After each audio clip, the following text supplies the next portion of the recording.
Alright, welcome back. So we started out the day with the game warden. He was super cool, just wanted to check to make sure we had the necessary equipment on board. So we're heading out with Brandon and Nick, two close buddies. Brandon's from New Jersey, he's been in my previous videos, and we're going to be spearfishing in Rhode Island, diving in the 30 to 50 foot range for today.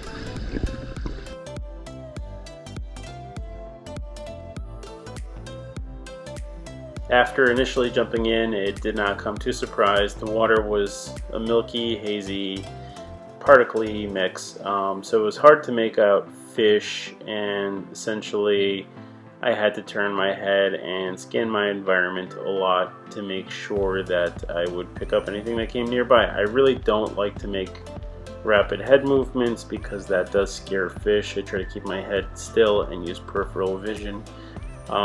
This is a scup that I landed, probably the last one of the season considering that the temperature is dropping. It's late fall, so he's going in the freezer, and I'm going to save him up for the winter when I'm craving a nice little fresh fish.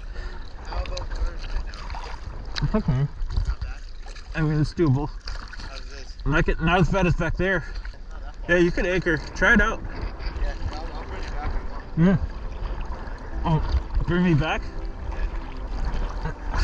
I can swim. It's fine. It's not that bad.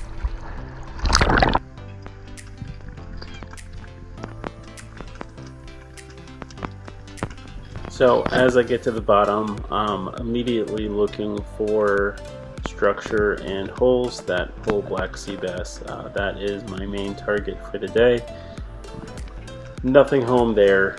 I swim up and flash my light, and inside that hole there's a nice tog, so I decided to take a shot on it. So earlier in the day I had missed a monster black sea bass, and I really wanted to redeem myself and wanted to get a black sea bass on my stringer. So on this drop I'm doing a speto. I'm looking around, and all of a sudden I notice this black sea bass just popped right out of its hole, and I had to react quickly and took a shot and got the fish that I wanted for the day.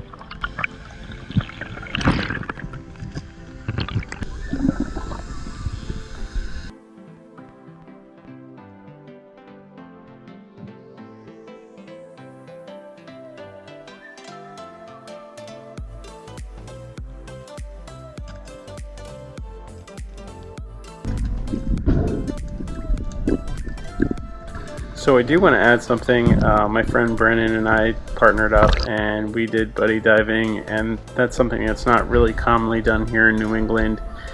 It really helped me with my bottom times, and I really felt comfortable and safe. A lot of people around here give me excuses and don't really like to use the buddy system. While it's not easy with murky water, there's definitely some ways to make it work. So what I do is that the person that is next to dive, the leader, is always being followed by the second person who's keeping an eye on him. This just allows for the person diving down to relax, and the other person is just responsible for pulling along the float line, anchor system, and flag. And that way you don't lose track of each other. You know who's going where. The other thing that is important to say is that most blackouts do occur on or near the surface, so we do typically have, I would say, 5 to 10 feet of visibility, and then when your buddy does hit the surface and he's hook breathing, recovery breathing, you're right there with him, just in case if something goes wrong. This reduces the risk of an incident, and I will also say that you're less likely to shoot your buddy. So when there's poor visibility, if both of you are just aimlessly diving and you don't know where one another is, there's an increased chance that you'll both be down there at the same time and you won't see each other. So what I do to make myself more visible is I use bright fin rails. So if you noticed, I have white fin rails, and I also try to use bright dive weights. Some people use a white snorkel where they put paint on the top of their hood so that they can be seen easily. That is a wrap for this video. I hope you guys enjoyed. Please comment in the comment section about what your ideas are for safe diving and murky water. Hit the like button, subscribe, and I'll see you guys in the next adventure.